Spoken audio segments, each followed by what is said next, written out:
Hi, my name is Cassius Cole. The video on most of the links were not working on my computer.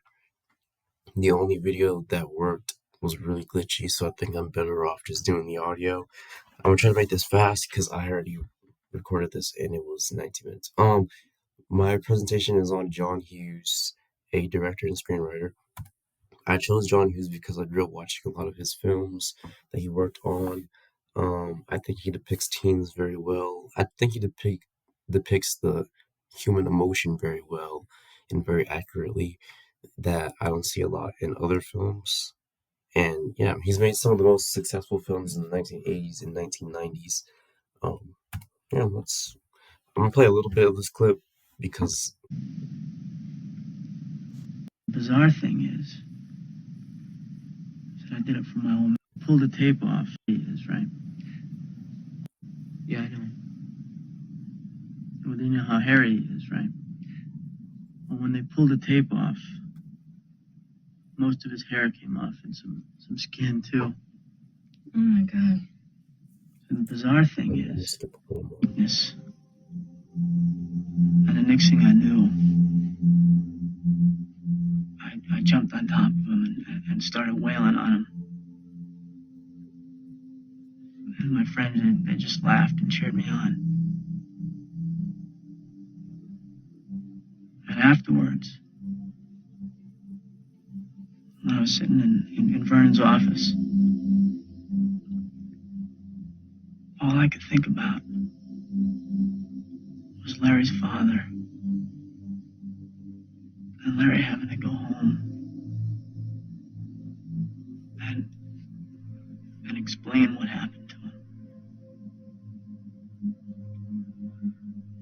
And the humiliation, fucking humiliation he must have felt. It must have been unreal. I mean, how do you All right, I'm sorry that kind of dragged on. Hold on. I chose a scene to explain how John Hughes, like his characters are not just based within like their cliques or whatever. He actually gives them more of a depth.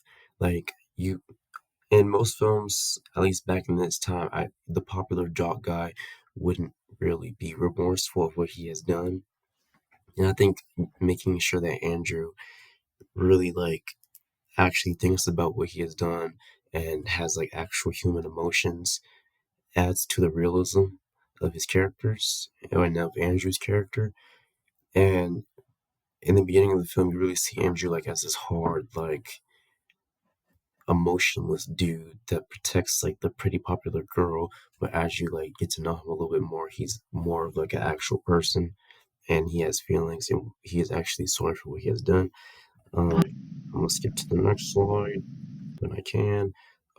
And a lot of John Hughes films, I feel like he has like the trio. He has like the popular guy, the girl, and the underdog. This isn't something that like is in all of his films. Well, it is mainly in. No, it's not in all of his films, but it's in most of his films. And I think he really like gives these three like a vital part. I would say though, like in the Breakfast Club, there are many characters and they all have vital parts. So this doesn't really relate to the Breakfast Club all the way. But I'm putting this here just because there's three people. But like in 16 Candles, these three have like vital parts of the story that make up like the whole and make up the meaning. And he used that a lot. Um, Side character appreciation for this fantastic. Buddy is going to take your word over mine. I'm a man of respect around here. They love me around here. I'm a swell guy. You're a lying sack of shit, and everybody knows it. Oh, tough. Hey, hey, come on. Get on your feet, pal. Let's find out how tough you are. I want to know right now how tough you are. Come on. I'll give you the first punch. Let's go. Come on. Right here. Just take the first shot. Please, I'm begging you. Take a shot right here. Come on. Just take one shot. That's all I need. Just one swing.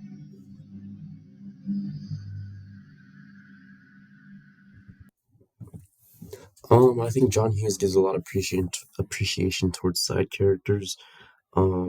a lot of side characters don't have much depth, but I think he uses side characters really well in expanding his story. Um, like in this scene, Vermin is just like he's mad, as he should be. He's the vice principal, and Bender is this dude that just keeps disrespecting him in front of all these other kids.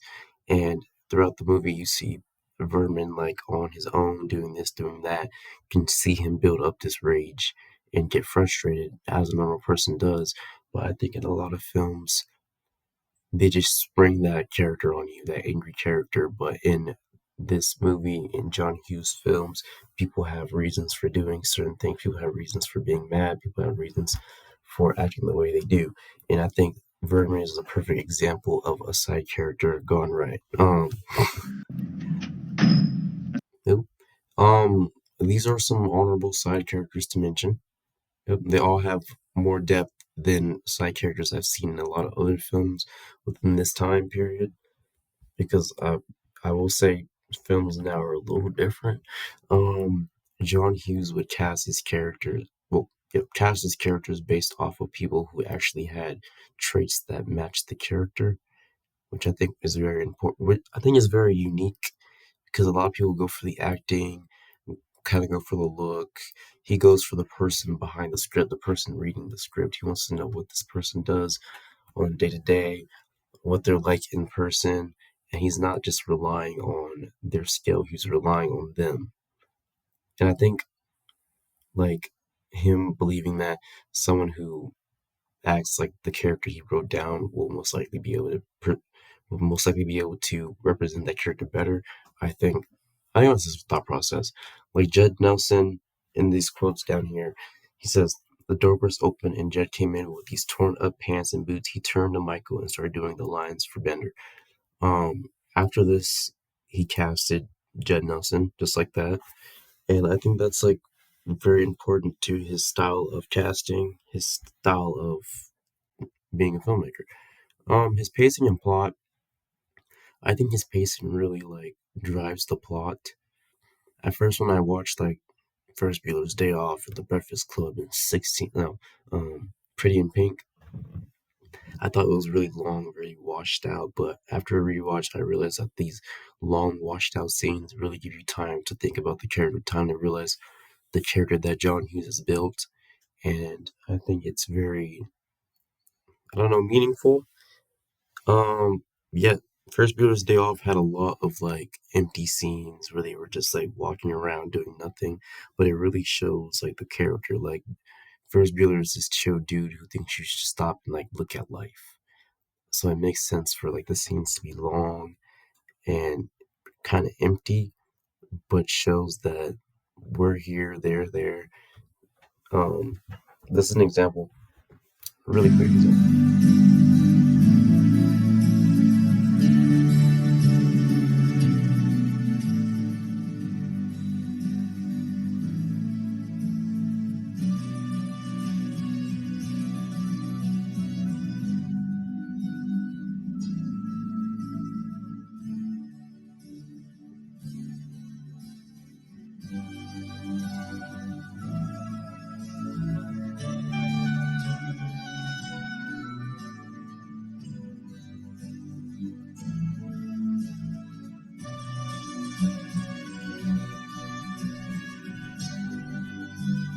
Right.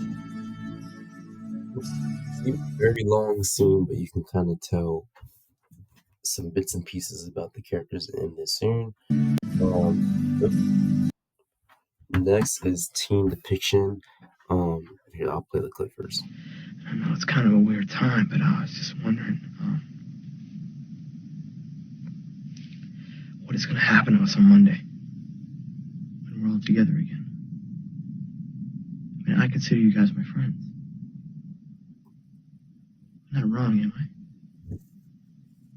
No. So on Monday, what happens?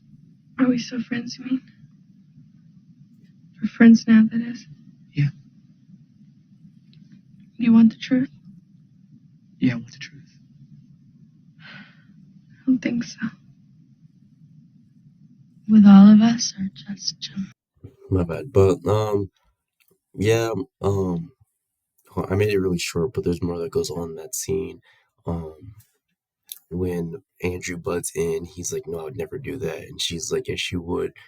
And she talks about the peer pressure of their friends and how the peer pressure will lead them to not wanting to talk to the other people that are different from them.